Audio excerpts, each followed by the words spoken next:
Huwag ka na mag-motor. Huwag ka na mag-motor kahit maliit ka.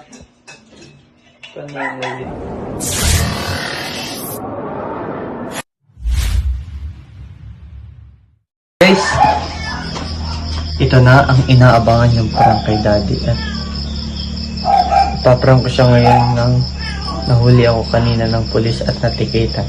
Okay guys, sundan niyo ako.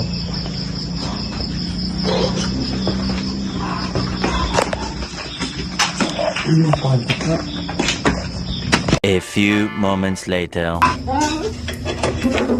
Di may pulis kanina dun eh. Wala nang nangyari. Nakagasatan mo pa rin. Hindi. Kaya ano nangyari? Ano nangyari? Ano?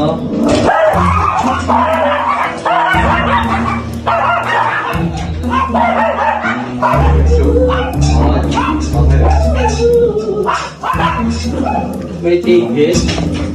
Gusto mo ka matikitan ka? Oo. Oo, sabi mo hindi ka kapahuli. Kaya nagkapahuli ka alam hindi ka hulihin. Oo. Ay guys, kung ay nalibito siya na naniwala pero narito na naniwala siya. Nagkapahuli na walang helmet. Eh, nandun sa kanto. Oh,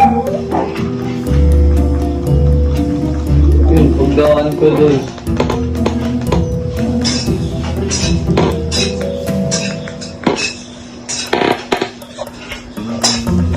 ano ka pala ay? Ano namang nangyayabang ka? Kaya huwag ka na mag-motor.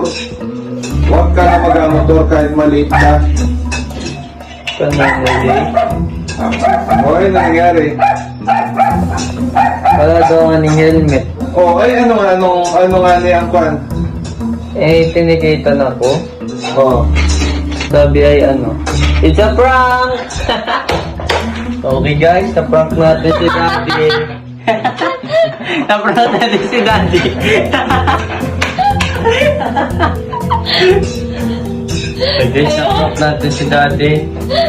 Oh.